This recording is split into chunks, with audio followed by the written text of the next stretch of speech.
이슈 인터뷰 이어가겠습니다. 트럼프 대통령이 일기 때보다 더 강력해진 미국 우선주의를 들고 돌아왔죠. 주한미군 방위비 인상과 북핵 문제 등 우리나라에 미칠 영향도 큽니다. 국회 외통위 야당 간사를 맡고 있는 김영배 더불어민주당 의원과 이야기 나눠보겠습니다. 의원님 나와 계시죠? 네, 안녕하세요. 김영배입니다. 네, 안녕하세요. 민주당 방미단이 트럼프 대통령 취임식 참석을 위해서 미국을 방문한 뒤 귀국했잖아요. 네, 어제 아침에 도착했습니다. 예, 어떤 외교적 성과를 이루셨습니까? 예, 저희들이 일단 외통위 차원에서 여야가 함께 갔었는데요. 네. 미국 상원, 하원 의원을 비롯해서 모든 그 연구소 전문가들이 예. 대한민국이 어렵지만 이렇게 여야가 초당적으로 함께 온 게 너무 좋다 이렇게 평가를 해줬고요. 예. 가장 중요한 것은 대한민국이 민주주의로 빨리 불확실성을 제거하는 거다. 그런 이야기를 이제 많이 해줬습니다. 네. 그리고 그래서 저희들이 이제 화답하기를 우리는 미국 국민들께서 대한민국의 민주주의를 일관되게 지지해 줘서 너무 감사하다. 그리고 헌법과 법률에 따라서 빠르게 정상화될 테니까 조금만 기다려달라라는 말씀을 드렸고요. 예. 특별히 관세 그리고 IRA 보조금 등 우리 미국에 가장 많은 액수를 투자하고 있는 투자국으로서의 대한민국이 예. 경제적인 그런 이제 손실을 볼 수 있는 우려가 제기되고 있어서 그런 문제들에 대해서 우리 동맹국으로서 함께 좀 협력을 강화했으면 좋겠다 이런 당부의 말씀을 드렸고요. 특별히 안보 상황에 대해서도 대한민국 네. 패싱 우려가 있는데 좀 감안해달라 그랬더니 마침 이제 루비오 국무부 예. 장관께서 우리 조태열 장관하고 통화도 하시고 이렇게 연결하는 모습을 보여주셔서 예. 저희들은 돌아오면서도 굉장히 뿌듯했습니다. 그렇군요. 그 패싱 관련 이야기 좀 더 물어볼게요. 트럼프 대통령이 네네. 취임 첫날부터 북한을 핵 보유국이라고 지칭해서 좀 파장이 일었잖아요. 네, 맞습니다. 뉴클리어 파워라고 했죠. 예. 그렇게 되면 이거 혹시 북미 대화가 이 핵 보유국 관련해서 이제 핵 감축, 군축 이야기 혹시 나오지 않을까 우려하는 분들도 많아요? 네, 저희들도 가서 물어봤는데요. 예. 정확한 원래 이제 학술적 용어로 핵 보유국은 뉴클리어 웨펀 스테이트잖아요. 예. 근데 그거를 뉴클리어 파워라고 일부러 부른 걸 보면 한편으로는 또 다른 이제 좀 약간 전략이 있지 않나 이렇게 보이는데요. 특히나 우리가 이제 만났던 AFPI의 프레드 플라이츠 부소장의 말로는 그러니까 김정은과 조만간 이제 트럼프 대통령이 접촉을 할 것으로 자기는 판단하고 있는데 그 중에 조건이 있을 수 있다라고 하면서 북한이 러시아의 파병을 이제 했던 문제를 철회하거나 아니면 무기 공급을 중단하거나 하는 등의 문제가 이제 북한하고의 그런 논의의 조건들이 될 수 있지 않느냐라고 이제 이야기를 했고요. 특히나 콘도 건설을 잠깐 언급했기 때문에 아마 갈마지구를 얘기하는 것 같은데 그런 면에서 보면은 이제 러시아 전쟁을 빨리 하기 위해서 러시아를 압박하는 용도 중에 하나로 북한과 러시아를 분리시키려고 하면서 동시에 이 한반도의 문제도 더불어 다룬다 이런 차원에서 보면 뉴클리어 파워라고 하는 게 그냥 상대방을 인정하는 정도 협상 대상자로 이런 정도지 이게 이제 비핵화 목표를 포기할 정도는 아니지 않을까라고 보이고요. 특히 플라이츠 부소장 말로는 트럼프는 한 번도 북한의 비핵화 원칙에서 변한 적이 없는 것으로 본인은 알고 있다 이렇게 이제 이야기를 들었거든요. 근데 여야가 함께 들었기 때문에 이 문제는 확고하게 미국이 그런 비핵화 원칙을 가지고 있다 이렇게 보시면 될 것 같습니다. 네, 잘 들었습니다.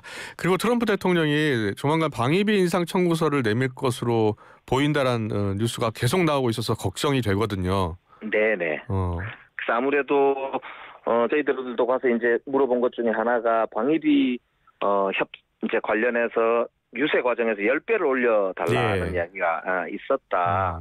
그랬더니 웃으면서 트럼프는 비즈니스맨 출신이고 그래서 리터럴리라고 하니까 말을 글자 그대로 받아들일 필요는 없고 본인들한테 가장 중요한 것은 중국 견제다. 그렇기 때문에 이 중국 견제의 가장 핵심이 되는 이 목표를 달성하는 데 있어서 그 나머지는 동맹국들과 토론 과정에서 해결할 수 있다고 자기들은 보고 있다. 이렇게 이제 복수의 상원 의원, 하원 의원들도 다 말씀을 해주셨어요. 그래서 예. 이 문제는 저희들이 더 적극적인 그런 의원 외교를 비롯한 외교가 필요할 것 같고 네. 특히나 아까 처음에 말씀드린 대로 우리 대한민국의 민주헌정 체제를 빨리 정상화시켜서 불확실성을 제거하는 게 그래서 트럼프 대통령을 만날 수 있는 그런 지도자를 빨리 우리 국민들께서 민주적 절차에 따라서 세우는 게 저는 핵심적인 과제라고 생각이 됩니다. 그렇군요. 경제 분야도 좀 물어보겠습니다. 트럼프 네네. 대통령이 지금 멕시코와 캐나다에 이어서 중국과 EU에도 지금 관세를 더 매기겠다라고 압박하고 있잖아요. 그렇습니다. 예. 그래서 저희들도 걱정인데요. 예. 이게 이제 보편 관세이면은 전 세계 모든 국가들에게 적용이 되니까 네. 그나마 나은데요. 지금처럼 이렇게 나라를 딱 찍어가지고 특정 관세를 매길 경우에가 이제 문제가 되는데 저희들이 가서 이제 여러 방면으로 알아본 결과 한국보다는 아무래도 이쪽 지역에는 중국이 핵심이기 때문에 네. 중국과 관련되어서 관세 문제 예를 60%를 매길지 25%를 매길지 전품목을 매길지 이런 것들이 이제 먼저 정해지고 협상이 진행되는 과정에서 한국의 문제도 동시에 혹은 아니면 후순위로 논의가 되지 않을까 이제 이렇게 예상을 할 수가 있고요. 특히 한국은 지금 미국에서 가장 필요한 제조업이나 이런 데서 1등 투자 국가입니다. 그렇기 때문에 이렇게 대규모로 투자해 놓은 동맹국에 대해서 그렇게 박절하게 나오지는 않지 않겠나라고 이제 예상을 하고 있는데 그러나 단단하게 대비는 필요한 것 같습니다. 그렇군요. 이게 작년 기준으로 미국의 최대 투자국이 우리나라라는 것도 미국이 잘 알고 있나요?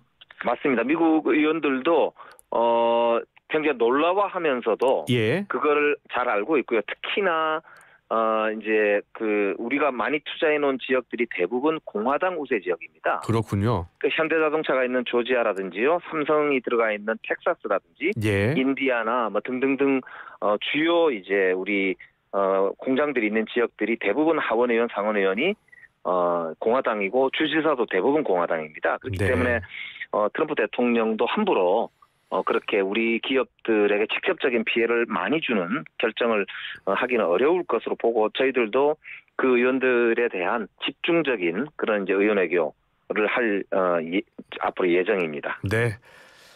여야가 함께 나서서 우리 국익을 위해서 뛰는 모습 참 보기가 좋았습니다. 네, 감사합니다. 앞으로 더 국민들께서 응원해 주시고요. 외교는 초당적이어야 된다. 그런 걸 다시 한번 느낍니다. 네. 잘 들었고요. 국내 현안과 좀 연결되는 이야기 좀 더 물어보겠습니다. 네네. 이재명 대표가 최근 여론조사에서 당 지지율이 저조한 것을 두고 국민 뜻이니 겸허히 수용하겠다라고 했어요. 네네네. 근데 이와 별개로 당 여론조사 검증특위 여론조사 문제점을 지적하는 토론회를 열었는데 최근 민주당 상황은 어떻게 봐야 되겠습니까?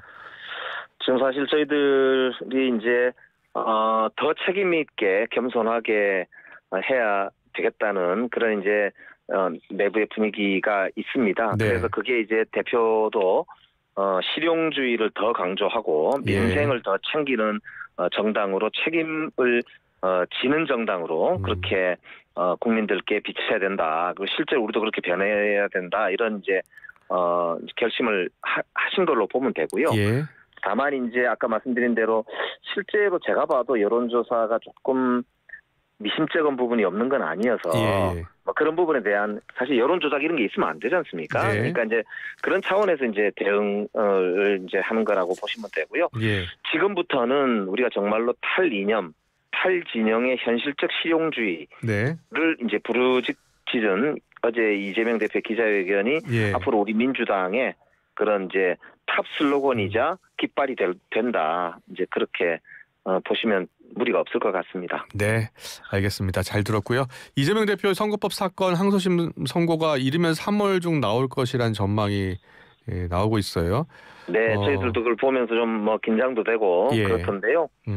그러나 또 뭐 법원에서 진행하는 일이기 때문에 당당하게 저희들이 임하려고 생각하고 있고요. 어제 잠시 보도가 나왔습니다만 이렇게 권한쟁의 심판 혹은 뭐 그거에 이제 여러 가지 위헌 청구를 내지 않냐 이런 보도가 있었는데 아직 최종 결정된 건 아니라고요. 위헌법률 심판 제청 카드 검토 단계죠? 네네. 그건 뭐 검토 중이다라고 하는 보도였는데, 그러니까 그것도 당내에서 뭐 여러 논의가 앞으로도 더 좀 성숙되지 않을까라고 생각하고 있고요. 그러나 어쨌든 전체적으로는 헌정 질서에 따라서 진행되는 이런 절차에 대해서는 저희들이 당당하게 그렇게 임할 그럴 자세로 있습니다. 그렇군요. 예. 근데 최근 이제 비명계 인사들의 발언이 조금씩 나오고 있어요. 김경수 전 지사가 어느 한 사람의 독주를 막아야 한다라고 얘기하기도 했고, 임종석 전 의원은 이재명만 바라보는 민주당은 국민 신뢰 얻을 수 없다라는 취지로 이야기를 했고요. 비명계 움직임이 조금씩 활발해지고 있는데 여기에 대해서는 어떤 생각이세요? 네, 아무래도 이제 저 대통령의 탄핵 심판 절차가 이제 아주 이렇게 순조롭게 진행이 되고 있기 때문에 선거가 예상이 되는 그런 상황이지 않습니까? 그런 면에서 보면 정치라는 게 뭐 여러 이제 다양한 그런 이제 입장과 세력들이 경쟁하고 각축을 하는 거니까요. 그 점은 자연스러운 과정으로 보시면 될 것 같고, 다만 이제 민주당 내에서 이제 이게 분열로 이어지거나 현재 있는 그런 이제 이 대통령이 이 비상계엄을 통해서 이렇게 헌정 질서를 어지럽힌 것을 수습해 나가는데 방해가 되는 정도로 그렇게 분란으로 이어져서는 안 된다. 이런 점은 또 한편으로는 우리 당원들 내에서 이렇게 경계심이 있는 것 같습니다. 그래서 앞으로 이제 뭐 그렇다고 아까 말씀하신 뭐 김경수 지사나 아니면 김부겸 전 총리나 또 김동연 지사나 이런 분들이 그렇게까지 이렇게 하실 분들은 아닐 거고 건전한 경쟁을 통해서 다양한 그런 목소리가 통합되는 민주당의 더 큰 민주당을 만들어 나가는 과정이 저는 될 수 있다. 이제 그렇게 보고 있습니다. 네. 윤 대통령과 김용현 전 장관 어제 헌재 탄핵 심판 4차 변론 기일에 나왔잖아요. 네네. 예. 어제 김용현 전 장관이 포고령, 비상입법기구 쪽지 모두 자신이 작성했다라는 이야기를 했어요. 어제 전체적으로 어떻게 보셨어요? 저는 역시 호위무사구나. 독박을 쓰는구나. 그 생각이 들었는데 국민들께서도 굉장히 황당하셨을 것 같아요. 아니 대통령이 직접 나와서 자신을 스스로 변론하는 질문을 하더라고요. 그래서 저는 너무 좀 정말 당당하지 못하다. 너 저렇게 비겁할까 그런 느낌을 솔직하게 가졌고요. 저는 우리 재판관들께서 절대 그렇게 뭐 속지 않을 거다. 이런 생각이 들었었는데요. 예를 들면 비상입법기구 관련된 쪽지를 대통령이 보지도 않고 그러면 장관이 작성해서 그걸 장관이 이제 나눠줬다는 말인지 정말 그런데 아시다시피 조태열 외교부 장관은 분명하게 국회 대정부질의에서 나와서 대통령이 자기한테 외교부 장관에게 쪽지를 줬다고 증언을 했거든요. 그러니까 이건 전 이렇게 말을 맞춰도 이렇게 국민을 속으려고 하는지 저는 참 한심하다 이런 생각이 들었습니다. 윤 대통령과 김용현 전 장관의 탄핵 심판 변론 기일에 서로 주고받는 답변을 보면서 어떤 전략이 숨어 있다고 보셨어요? 그러니까 결국에는 이게 이제 대통령은 그냥 잘 몰랐고 밑에서 알아서 했다. 그래서 대통령은 사실은 준비된 거를 그냥 수동적으로 승인만 했고 실제로는 그냥 경고성 그런 정도로 가볍게 생각하고 한 거기 때문에 이게 무슨 탄핵 대상은 아니지 않느냐라고 이제 몰고 가려고 하는 듯한 그런 이제 모습을 연출했는데요. 그런다고 해서 대통령이 헌법을 유린해 가지고 정말 이 헌정 중단 사태까지 혹은 내란의 사태까지 이르는 행위를 했다는 걸 숨길 수는 없는 것이거든요. 정말 뻥이 머리를 감춘다 그러지 않습니까? 그래서 저는 좀 부끄럽다라는 생각이 들었고요. 차라리 역사에 당당하게 임하시는 게 나중에라도 본인들이 주장하는 그런 자유주의의 가치를 주장하실 수 있는 최소한의 그런 근거가 될 거다. 그런 조언을 차라리 드리고 싶습니다. 지금 뭐 증언이 엇갈리고 있어서 결국은 수사와 재판을 통해서 진실이 밝혀져야 하는 상황까지 가고 있는 건데요. 공수처가 내란 혐의 관련 수사를 검찰에 넘겼습니다. 네. 윤 대통령이 지금 공수처의 수사는 불법이기 때문에 불응하고 있기 때문인데요. 어떻게 보고 계세요? 이제는 검찰의 송치가 된 상태이기 때문에요. 네. 이제는 윤석열 대통령이 어떤 핑계로도 검찰의 수사를 피할 수 있는 논리적 근거는 사라졌지 않습니까? 예. 이제 검찰에서 기소권이 있기 때문에 그 기소권을 가지고 결국에는 대통령에 대한 수사를 마무리를 지어서 제대로 기소하기를 바라고요. 예. 지금 이게 이제 우리 민주주의를 회복해 나가는 데 있어 아주 중요하고 엄중한 단계에 왔기 때문에 검찰도 예전에 2년이나 이런 데 절대 저는 연연하지 않을 거다라고 보지만 그러나 우리 국민들께서 정말 매 눈으로 쳐다보고 있다는 예. 검찰이 진짜 문패를 내릴 그럴 각오로 임해야 된다. 그 말을 꼭 전하고 싶고요. 네. 지금 이제 나머지 사법적 절차는 뭐 절차대로 계속 진행이 되니까요. 다만 지금 중요한 것은 저는 이 헌법재판소의 탄핵 심판이 정상적으로 진행이 되고 가장 빠른 시간 내에 정상화 될 수 있도록 결론이 나는 것이야말로 대한민국 국익을 위해서, 외교를 위해서, 국방을 위해서 가장 중요한 것이라는 걸 다시 한번 강조드리고 싶습니다. 네, 잘 들었습니다. 마지막으로 헌법재판소가요. 이진숙 방송통신위원장에 대한 국회 탄핵 소추를 기각했습니다. 국민의힘은 네네네. 민주당이 억지 탄핵을 책임지고 사과해야 한다라고 주장했습니다. 어떤 의견이십니까?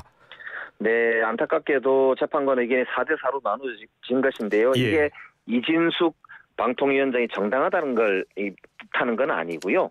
6명이 되지 못했을 뿐이지 4명이 이제 이분이 문제가 있다고 한 거지 않습니까? 그렇기 때문에 저는 이진숙 방통위원장도 이제 앞으로는 자신의 행동 거지를 정말로 조심해야 될 거라고 보고요. 네. 조속한 시일 내에 이 부분에 대해서도 저희들이 국회하고 상의를 해서 이제는 방통위에서 독단적으로 할 게 아니라 정말 국민들이 수긍할 수 있는 그런 방송 행정을 해야 된다는 점을 좀 말씀을 드리고 싶습니다. 네. 국민의힘은 지금 윤 정부 출범 이후 29건에 달하는 탄핵소추안이 발의가 됐고 13건을 본회의에서 처리했다. 이진숙 위원장 탄핵 기각은 이상민 전 장관 검사 2명에 의해서 4번째다. 탄핵 릴레이 이제 멈춰야 한다라고 주장하고 있습니다. 그러니까 이게 이제 윤석열 정부가 그동안 너무너무 독주하고 폭주를 했기 때문에 그 갈등의 과정에서 발생했던 일들이거든요. 그래서 이것에 이제 사법적 판단은 약간씩 다를 수 있겠지만은 그럼에도 불구하고 윤석열 정부가 이 폭주했던 결과가 결국에는 비상계엄, 내란 사태로 이어진 걸 보면 이게 결코 무리한 그런 이제 과정만은 아니었다는 걸 똑똑히 보여주고 있습니다. 그렇기 때문에 이거는 그 논란이 있을 수는 있겠습니다만 저희들이 이거는 앞으로도 민주주의의 건강성을 유지한다는 차원에서 독주하고 폭주하는 것에 대해서는 견제를 할 것이다라고 하는 점을 다시 한번 좀 강조를 드리고요. 다만 국민적인 합의와 눈높이 이걸 맞추기 위해서 저희들도 좀 더 신중하고 좀 더 제대로 살펴보도록 더 노력을 하겠습니다. 네, 이슈 인터뷰 오늘 수사는 여기까지 듣겠습니다. 김영배 더불어민주당 의원과 함께했습니다. 잘 들었습니다. 고맙습니다. 네, 고맙습니다.